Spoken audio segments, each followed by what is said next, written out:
Here's an experiment for you. Take passionate experts in human resource technology. Invite cross-industry experts from inside and outside HR. Mix in what's happening in people analytics today. Give them the technology to connect. Hit record. Pour their discussions into a beaker. Mix thoroughly. And voila, you get the HR Data Labs podcast, where we explore the impact of data and analytics to your business. We may get passionate and even irreverent, but count on each episode challenging and enhancing your understanding of the way people data can be used to solve real-world problems. Now, here's your host, David Turetsky. Hello, and welcome to the HR Data Labs podcast. I'm your host, David Turetsky. Like always, we find fun, fascinating people to talk to you about the world of HR data, analytics, and technology. And also, like always, we have with us our friend and co-host, Dwight Brown from Salary.com. Hey, Dwight, how are you? Hey, David, I'm good. How are you doing? Good. We have a special guest today, Ben Waber, who's the co-founder and president of Humanyze. Ben, hi, welcome, and how are you? Yeah, doing well. No, thanks for having me. I'm doing pretty well. Just enjoying the week. And hopefully you haven't been broiling under the temperature that we have been finding ourselves in lately. Luckily now it's nicer in Boston, so I'm planning to get outside. But yeah, it's been a hot couple weeks. So it's, when it gets down to like 90, you're like, wow, that's really cool. So you're pretty good about it. Yeah. Got to break out the jacket, right? Exactly. Yes. Exactly. Well, yeah, I actually ran this morning in what was it? Lounge pants. So yeah, it's actually been cool outside now. Lounge pants. Lounge pants. So the Ben, velour lounge pants. No, I didn't say velour. We're not going back to the 70s. So Ben, tell us a little bit about Humanyze and how you got to where you are today. Sure. And so Humanyze is a workplace analytics company. It really spun off the PhD research that my co-founders and I were doing back at MIT. And essentially what the company does is use data that companies already have, think email, chat, meeting data, but also sensor data about the real world to really look at collaboration and how patterns of collaboration evolve and change over time and how that relates to outcomes we care about, retention, performance, what have you. And we don't do things at the individual level. Everything's aggregated up. And of course, we can talk about, that whole approach and everything. Sure. But yeah, that's what we do. And again, it gets back to when I was first taking this kind of data from real companies for my PhD research and really just being shocked that these large, successful companies, I always assumed that when they made big people decisions, do a reorg, build a new headquarters, so of course they must use a lot of data and run tests and then based on those tests make decisions. And it's very quickly disabused that notion. And so It felt to me like this was an important thing to start working on. And that's how I got into it. Fascinating. Well, so one fun thing that you may not know about Ben is? So let's say there's lots of fun things that I could maybe tell about myself. But one thing that I will talk about this time is that, or at least a little bit, so to inform my diet, I read meta-analyses of nutritional research. And so we could talk about that. I enjoy reading scientific papers, but you should read meta-analyses because single studies can be misleading, but meta-analyses are pretty good. For those people who don't know what a meta-analysis is? So a meta-analysis is essentially when researchers look over a large body of research and then try to statistically summarize results about certain outcomes. Right? So for example, you can have a single study that says eating almonds every day is healthy, but there can be many, many factors that influence whether or not that is a real thing. Part of it is that people only publish results in general that have significant outcomes, which causes problems. But then also the question is, again, how big are those effects? And so looking over many, many studies, then you get a much better sense of like, is this a real effect and how strong it is? And I just find that helpful. And, it doesn't inform 100% of my diet, but there's a decent percentage of my diet that's like, okay, these things are pretty good for a variety of outcomes that I care about. So you're a geek like me. I actually love to use things or tools to inform my decision-making around food. I used to use MyFitnessPal, and I'd put everything I ate into that and see what it did to my protein content, my sodium content, and how it fit into my average calorie intake per day. So I used to make that, conscious decision to do all that work. Of course, I've forgotten all that, especially when I have whipped cream pie for dessert. So there you go. Hey, dairy. Coming from Exactly. that state that you're in, absolutely. Just so everybody knows, he's Minnesota. They're not necessarily the dairy state, are you? No. No, Wisconsin I think, is the yeah. official dairy state. Yeah. But we're close. You're very close geographically. Right. So today our topic is going to be one for the geeks in all of us, which is we're going to be talking about collaboration data, AI, and expertise, and how there's a lot of promise in all of that and the pitfalls that are associated with that.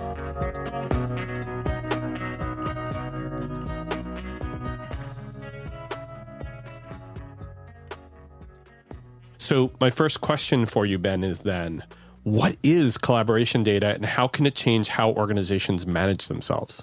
The Use Case podcast is where technology vendors get to talk about themselves. And it's a wonderful place for vendors, investors, and practitioners to listen to the story of the solution, the features, the benefits, the attributes, etc. And we get to know the CEO or founder during the call, and we also get to know the tech. So subscribe to the Use Case podcast. When we think about collaboration data, I think I mentioned a little bit earlier what sort of data sources I like to look at when trying to understand how people work. So again, you can think about email, chat, calendars, Zoom, all these systems that we use to work. They generate so much information, sort of digital exhaust, about how we're collaborating, about how work happens, who communicates with who, when, how often. And if you think about accumulating that data over time, it essentially gives you this digital X-ray of the organization. What is a social network? How does it evolve? How do we spend our time? And again, to the extent that even in physical workplaces, there are increasingly sensors that over time can allow you to estimate even how much people interact face to face. Those network patterns, and this is what we first started seeing in our research. I mean, there's decades, obviously, of research using surveys to look at collaboration. But with this sort of more quantitative data, you just get orders of magnitude more in terms of scales and in terms of the different ways you can analyze that to really understand phenomena that relate to these outcomes we care about. And so you can just think of it. It doesn't just have to be systems like this. We could use, if you use Jira, if you're a software developer, to look at tasks, right? That's who's working on the same task. Right. And these things are just orders of magnitude more predictive of pretty much name any outcome you can think of than really the vast majority of other data that people have looked at in the past. And so, you can just think of, almost all of us already have access to this kind of data. And of course, the question is, there's so many different ways you can look at it. Which ways to look at it are, more predictive in general? Which things lead you down really problematic rabbit holes? And that's obviously a lot of what we've looked at. And so this is beyond what used to be considered ONA, right? This is like ONA on steroids. Yeah, I mean, I say network analysis is obviously a big part of this, right? But there's a history of that in the social sciences, again, that goes back to the 50s around using surveys for you to say, like, who do you talk to? And, and that is useful, right? There are certain things you can get from that you can't get from this collaboration data. Like, who do you trust, for example? It's actually, you can't really get that from this quantitative data. On the other hand, people are terrible if I say, who did you talk to yesterday? Like, people are only about 30% accurate on that. Right. And we now have, again, all this data on how work happens. And so certainly you can look at those network effects, but you can also look at how people spend time. And even at Humanyze, we now have the largest multi-platform data set of workplace interaction in the world.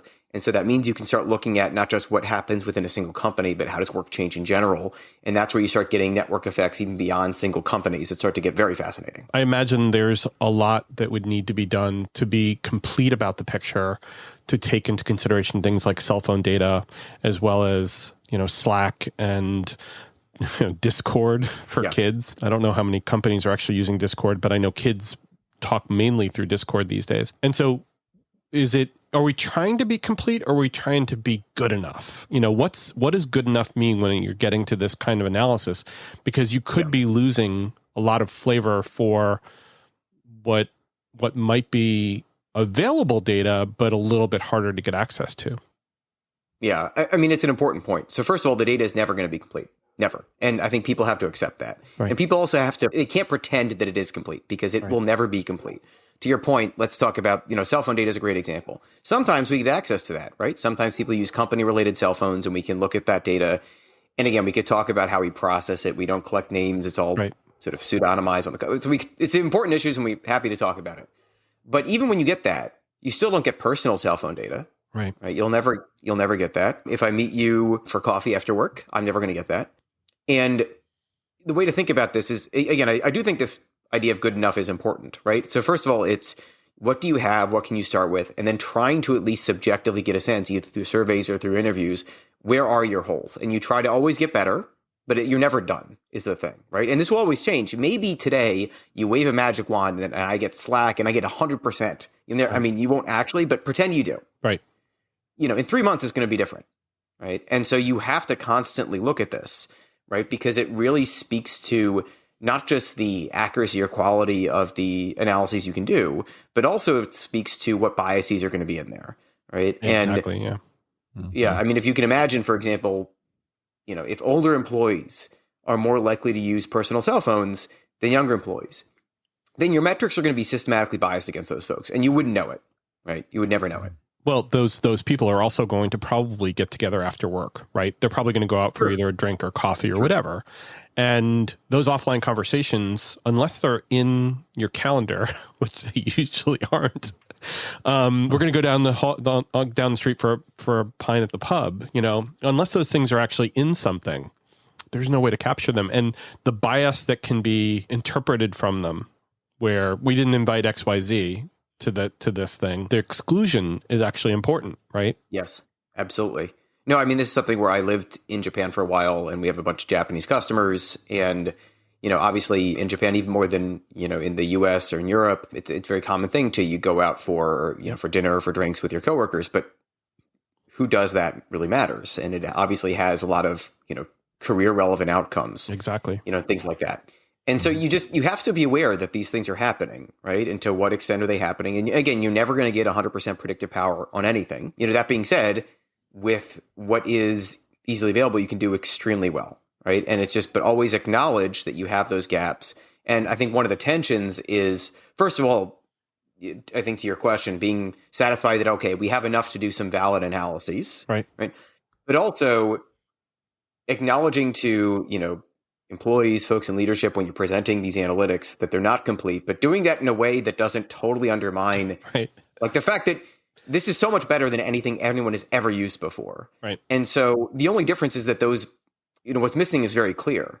Whereas in the past, when people were making people decisions, you'd have like the CEO say, well, I know that engineering doesn't talk enough to sales. But of course they didn't know that, right? That was a hypothesis. They had way worse data than we're talking about. Right. And so I do think it's important to lead with that this is still much better and much less biased in a variety of measurable ways. Absolutely. Than just personal observation and things like that. That doesn't mean it is unbiased, but it means if I look across things, there's a lot of positive attributes of this kind of data. But again, to just make sure that ideally these analytics are still interpreted by humans through their own context, because no matter how much data you get, no matter how predictive your algorithms are, they never actually know the context or the work that people are doing on a particular team. So to kind of tug on one of the strings you just mentioned, you talked about, having a conversation with the CEO and saying sales and engineering don't talk. And part of the question is about how organizations manage. And so if we need more efficiency in the relationship between sales and engineering, maybe one of these threads that we can pull on is how do we make that happen more? And the fact is that sales manages through salesforce.com. The engineering team manages, as you said, through Jira. So how do we create those linkages so the things that are being captured in Jira and the things that are being captured in Salesforce come together? That's one of those outcomes, right? Where we can start to bridge those gaps and be able to help, solve that communications issue. I mean, you certainly see the effects of balkanization in systems with this kind of data, right? That I remember one of our customers, the engineering organization they were heavy users of Slack, but other departments didn't use them. But if that's where all the communication is happening within the teams, it means you're much more likely to have less communication between these teams.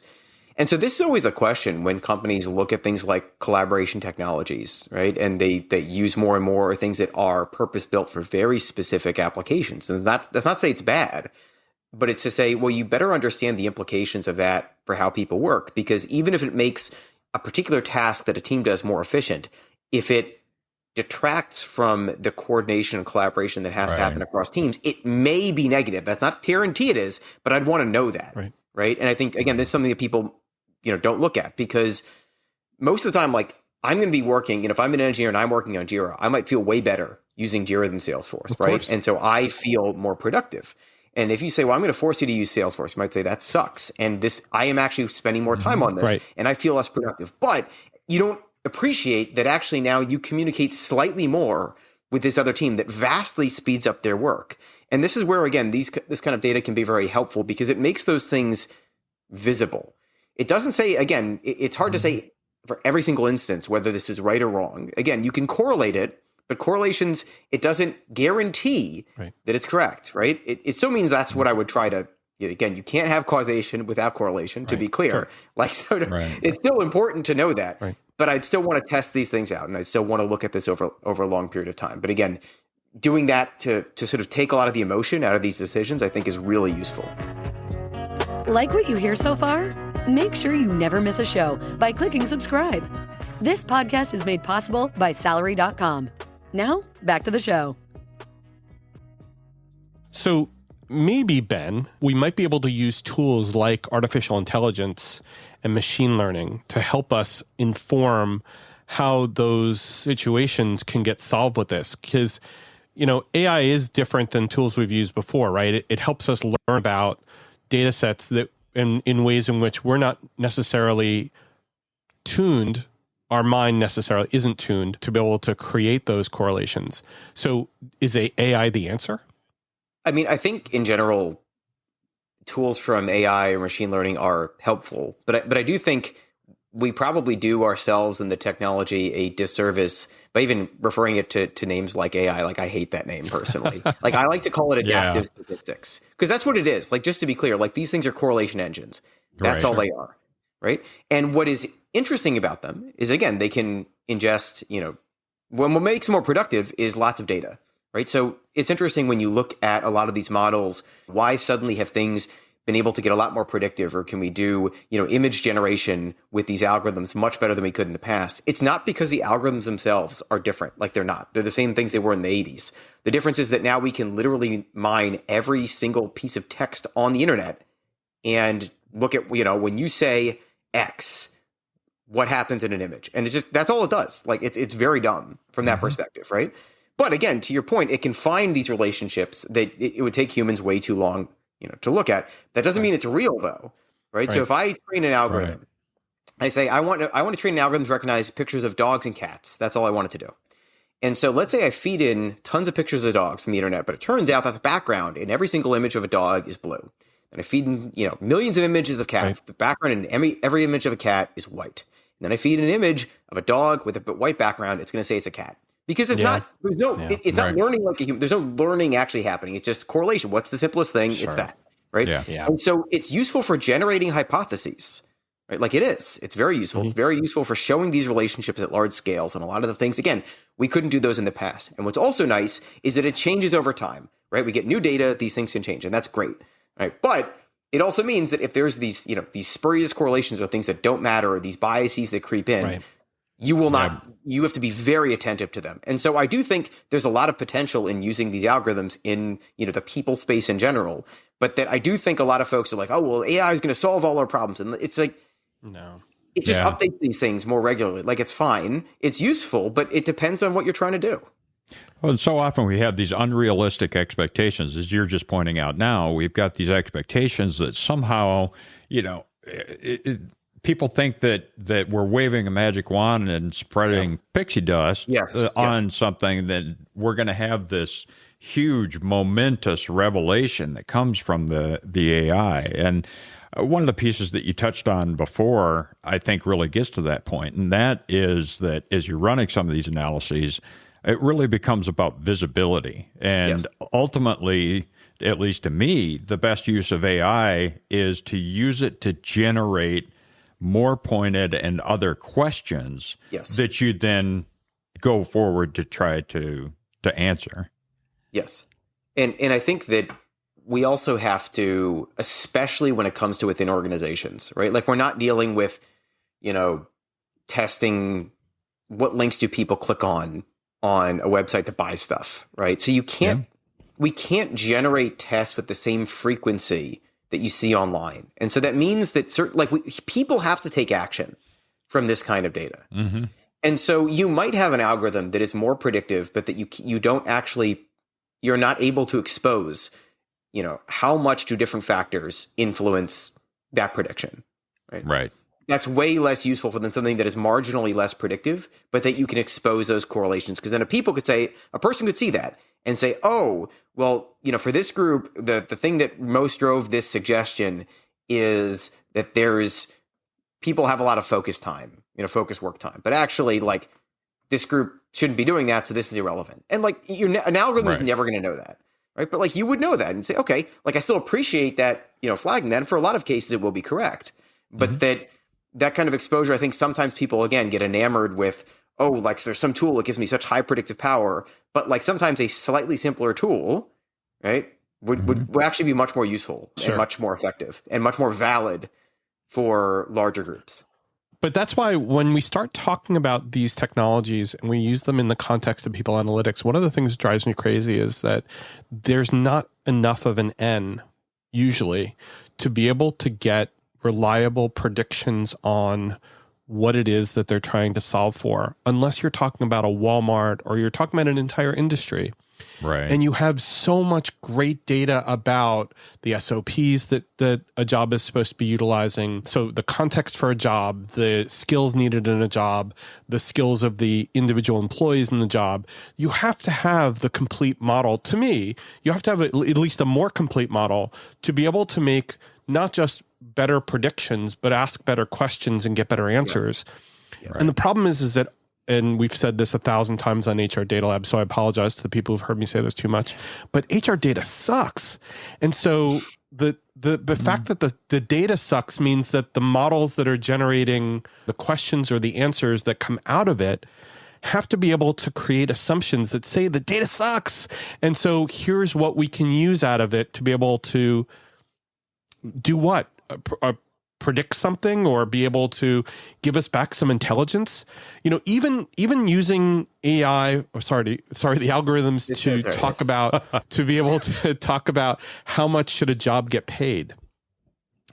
We put so much emphasis on the job title, but the job titles are all wrong and the job titles are crap. So we're measuring an incomplete field and trying to predict a very important why that is in many cases going to have such huge error in it.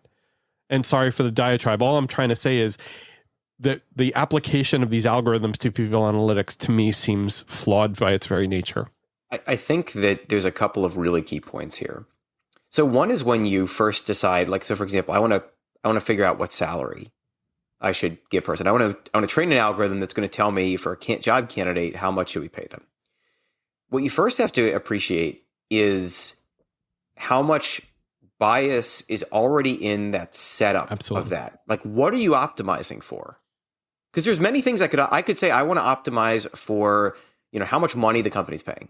I could say I want to optimize for retention. I could say I want to optimize for a whole bunch of things and maybe a combination of those things. But ultimately, a person is choosing that. If you were the people analytics person, who's you chose this thing. There's nothing right or wrong about that. Right. But that you have to realize that you've already set those parameters. Right. Yep. So that's the first thing, that there's nothing magic about that.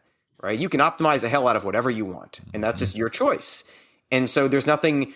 But this is also important because then again, not only when a number is spit out, even if it was super accurate with regard to what I'm optimizing for, there were all these assumptions that happen there. And the concern that I have is that if you are one of the, you're a manager, you're the person who's going to make the offer and you don't see that. All you see is you got a program on your computer and it spits out a number. You don't see the issues with the data, right? That actually maybe you don't even have enough data for this. There was 5 of these job postings in the last year. So any prediction is just total garbage. It's not even useful at all. Sure. Right. But you don't see that typically. And I think that this is for either vendors like myself who are providing systems that do that commercially, but also for internal folks who are doing that. I think it's it's incumbent upon us to make those things more visible or to add friction in ways that make it such that I think in particular, generating single predictions is I mean, there's lots of work in HCI and human computer interaction on how to do this. But I think that a lot of the folks in analytics haven't looked at that, but it's so important because where do you create frictions to make this still useful, but to show that kind of inherent opacity in outcomes, I think is so important. And that, again, if you start to see error bars that go from $0 to $500,000, you're just like, at that point, you don't even show it. Like, we have no idea. And that's like literally for one of my customers, right? Like they cut off, and it's a different context, but I think it's relevant. So we're not analyzing it's a Fortune 100 company, and we're not analyzing data from the entire company. We're analyzing data from, a subsection of their employees, and still thousands of people, still like a large group, but it's a subsection. And because of that, and because the way that they cut off, access to data for other parts of the company, there's certain metrics that are just super inaccurate, and we know it. And so we just don't show them. We could, right? We calculate them, but we know that these are likely highly inaccurate. And that's a choice you can make, right? You don't have to, there's nothing, no one's legally saying you have to, you don't have to show this or you should. But I think that not just practitioners, but I think also ideally, leaders within companies, have to become at least sophisticated enough to know, I want to know what I shouldn't be looking at, right? Because it's not accurate enough. Well, the world of pay has always been opaque. It's always been opaque. We've held our tools, whether it's surveys, whether it's using point factor job evaluation to determine pay or level, we've always held those things secretively until now. Because now the law says that you need to be more transparent about pay. You need to tell people what starting rates are. And if you start to talk about it, you can't stop. You can't put a wall around that because people are going to say, well, how'd you get to that? And so what we've been talking to clients about, especially during a lot of the consulting we've done recently, is open it up. Make the box go away. Tell them how you achieved what you're dealing with here. You're using art as well as science to be able to develop these things. Yeah. Because if you try and just say it's purely science, it's horseshit. Yeah, exactly. By the way, that's a technical term for anybody who thinks this should be explicit. That's a technical term. Because horseshit is actually developed from eating roughage and turning it into poop. Thank you, David. There we go. that was me oversplaining. Right? It's that, why do certain people get paid a certain amount of money? There's not a good reason for it. There are reasons for it, right? Well, we develop the reasons. When people you're worth it. You don't know these things. These are guesses, right? And I think to your point, being transparent about it is so having the algorithms now written out. So now it's not just in my head, right? I have to write rules down. It makes it more transparent, but it also means you can't get away with some of the crap that you got away with before, which is just we're buddies. I'm going to pay you more. No, you can't. Right. It would be explicit if you did that, right? You're paying me $10,000 over what it says. That again, that still doesn't mean it's not biased, it is. And I think one of the worries that I have is even if in aggregate you can prove it's less biased than a single individual, which I believe is largely true for a lot of related questions, right? Well, again, it's debatable, but for things I've seen this for automated hiring, things like that. Yeah. Right? You could debatable, but okay, even if you can say it's less biased on average, what you're essentially doing is saying I'm taking a single kind of bias and I'm just scaling that up to everybody. Yes. Right. And so again, I think automated hiring, it's even more clear than in salary, right? So in the past, and there's great work by Katie Creel, who's going to be at Northeastern next year, who's done work on this. But the idea around, today I could apply for a job and maybe there's some algorithm that goes over it, but I don't get it. Right. But that shouldn't directly impact me applying for a job with the same title at another company, right? That other company should have, different biases. And again, I'm still probably less likely to get it than some other person, but I should be able to have a shot. But if everybody uses the exact same algorithm, I have no shot, never. And there's some bias in there, right? It could be right, of course, but it also if there's some bias that there's something in, my resume that just for whatever reason, and it probably just doesn't even, it's totally random. It cuts me out. That's going to be locked in. And so there are ways, and again, there's been great research recently in the AI ethics community on how to deal with this. Sure. But I think these are the sorts of things where, as these tools become more widely used, like we have to think about, like, how do we design these systems and these processes, right? Because they will create those problems.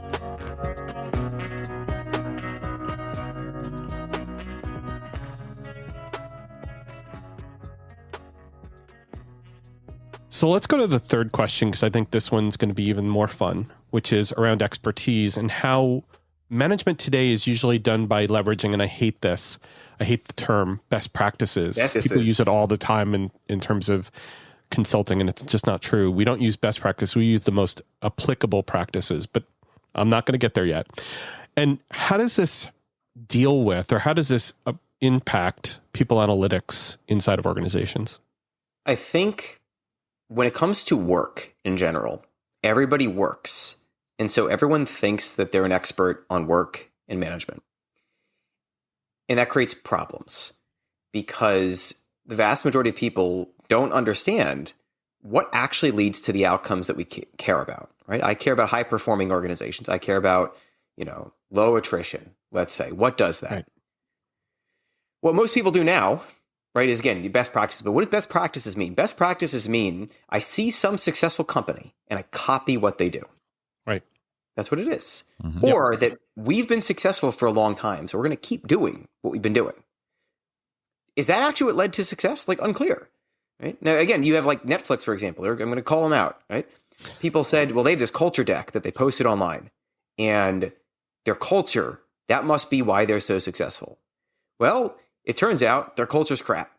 Right? It turns out that they were successful because their product was so good, right, that they had many terrible management practices, but it basically didn't matter over a period of time until it did matter, until suddenly it does matter. Yep. Right? And it was funny because I was talking to one of our customers a few weeks ago, and for some of their upper management, like their work life, related metrics are terrible. Like their upper management working like really long hours or working a lot on weekends. And there's like, this is a problem for a variety of reasons. This is going to, tend to lead to higher attrition. It'll tend to lead, you also worry about not just burnout, but also that spreading to other parts of the organization. And then again, accelerating those processes there as well. And they say, well, listen, we're one of the most successful organizations in the world. We've been doing this, for decades. And so clearly, and lots of other companies people work really hard, like long hours, and like they're really successful. So that this must be right. Right. And we're just exceptional. Right. And so you think about this. All right. Imagine you are, let's say, a 200-year-old company, right? You're let's say one of the big banks. They're a great example, right? One of the big banks. They've been around for hundreds of years. And let's say they had a tradition that every December 31st, they lit $1 million on fire. Just lit it on fire. They did it every single year. So if you look over like 200 years, they would have lost $200 million doing that. But these are like, that's nothing. Like, the profit of these companies, even from a single By the way, they do. It's called bonuses. Well, okay. Okay, man, you're going to get lots of people angry at you here. I'm not going to say that, but... I used to work for an investment bank or investment banks doing comp. So, yeah, they used to light that money on fire. There you go. Right? But, is that... So, clearly, or Christmas parties. That is provably a terrible management idea. Like, burning $1 million every year is terrible. But it wouldn't matter. It wouldn't matter. Right. And so, again, when people lack the ability most people lack the ability to discern who knows what they're talking about, because all we do is say, like, that person's or that company's successful, we're just going to copy what they do. And what the data enables you to do is actually expose these relationships. Right. And not everyone believes it, because most people are still steeped in, this way of thinking. But I think this starts this process of admitting, hey, you know what? Like, we're successful. Some of it was probably because we made some of the right management decisions, but some of it was also because we got lucky. Mm-hmm. And if you take that approach and you take that frame of mind forward, it means that you never just drink your own Kool-Aid and think you're like God's gift to the world. You're like, well, I'm going to reevaluate and I'm going to reassess the things that I do continuously. Right? I'm going to say, like, does that actually work? Because I don't know. Right? And even if I then get the data that validates it, every so often I'm going to check that again, because like I'm probably right, but I could have gotten lucky again. Right.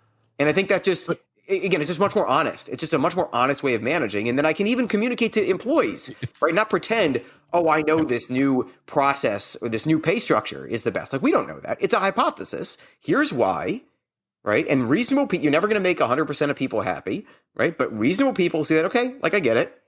And then you move forward. And that's, I think that's where this tension has come really in corporate America today, especially, where you have executives saying, well, we need to be in the office 5 days a week because we know that makes us more productive. And employees are like, I don't believe you. Whereas in the past, they didn't believe them, right? Yeah, but in the past, they didn't have the power to say, I don't believe you.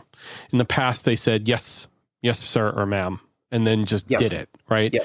Whereas now there's been a shift in thinking. Yeah. And now people can actually use their voices to say something. Now, I want to just challenge one thing. Sure. I don't think that what you're saying is wrong in any way, but I think it's always been part of the scientific method to do something and then measure it to see if it was effective. Yeah. And I'll take a little bit different tack on it, maybe and attack our institutions. MBAs have basically said, study how successful companies have done what they do, and you'll be successful.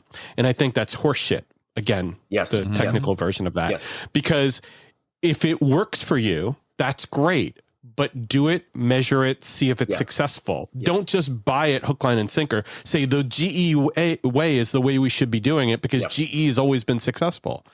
Mm-hmm. No, you don't. I mean, Tesla had a good product and made it successful.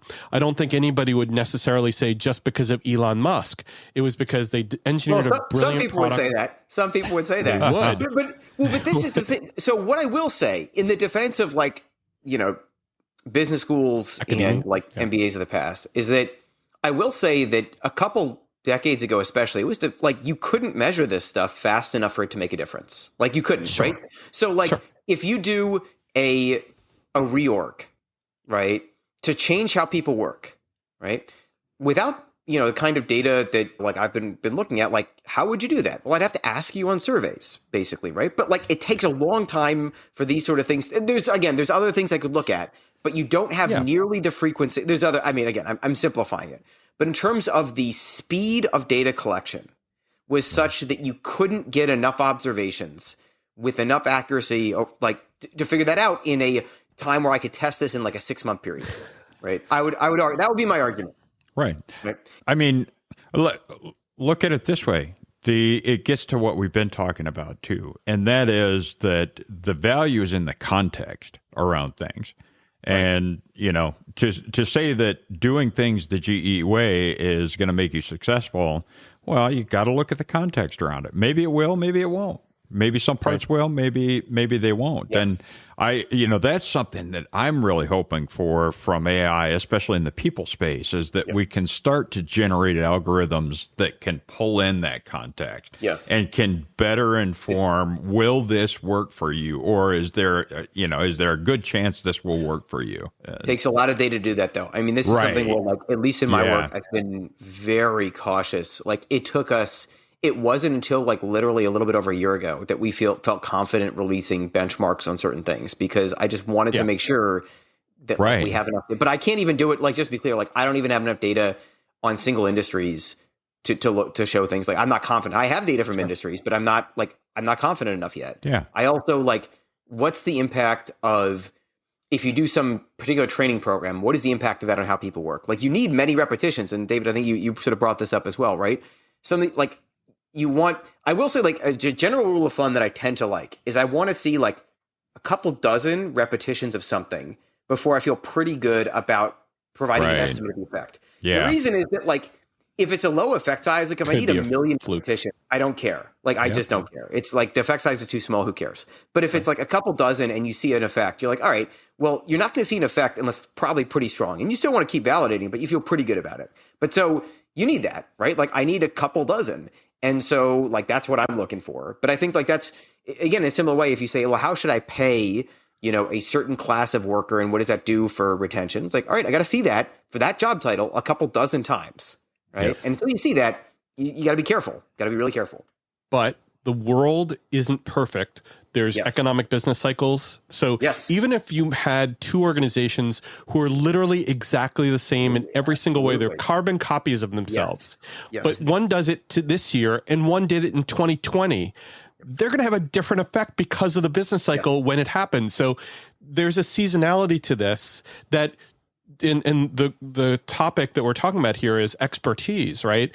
And if there's a person who's trying to interpret and apply this context that Dwight was talking about, which I appreciate, to the moment, to the industry, to the type of job, to the problem that's being asked, it's that person's expertise that gives them the ability to apply the learnings from that you've created and the benchmarks that you may have been unwilling to part with, but could learn from that.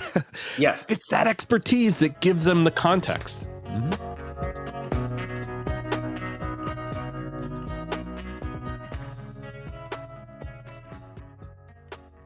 So Ben, I think we can all agree we had a spirited conversation around this topic where there's a ton of great data around collaboration. We still have to figure out how it fits in terms of the way algorithms are used in people analytics. And I think one of the ways in which we figured it out was by using expertise and people who understand how to apply that. What else did you want to talk about, or is there anything else you wanted to add, or was that it?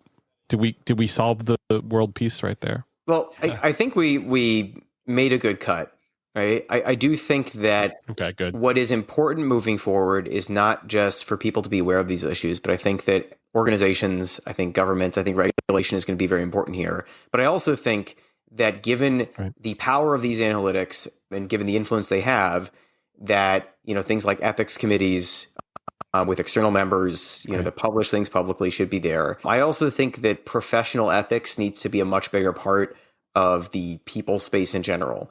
That when someone does something wrong, right, and violates a lot of these things, then they shouldn't work in this area again, right? And this is like, you see this in medicine, right, where like if someone uses CRISPR on human embryos, they never publish again. You can't do research anymore. And I think there's similar things here where if you build some algorithm that does some horrible things, and violates a lot of these things we're talking about, right? It just blindly fires people like super basic bias metrics, right? There's no human, like you shouldn't be in this field, right? And I think that makes sense. We haven't done a good enough job yet of really defining what those boundaries are. But I think it's super critical right now because this field is starting to grow very, very quickly. And us setting those guardrails now, bad things will still happen and those should be regulated, like absolutely. But that I think we hopefully, minimize a lot of those harms moving forward. I think the body of work will mature to the extent at which those things should naturally happen. And hopefully they do. And the community recognizes that. Yeah. Ben, it's been a pleasure having you. Thank you very much for being here. Thank you so much for having me. We'll have to have you back for another conversation. It'd be great. Dwight, thank you very much. Yeah. Thanks for being here with us, Ben. This has been a great conversation. And thank you all for listening. Take care and stay safe. That was the HR Data Labs podcast. If you liked the episode, please subscribe. And if you know anyone that might like to hear it, please send it their way. Thank you for joining us this week and stay tuned for our next episode. Stay safe.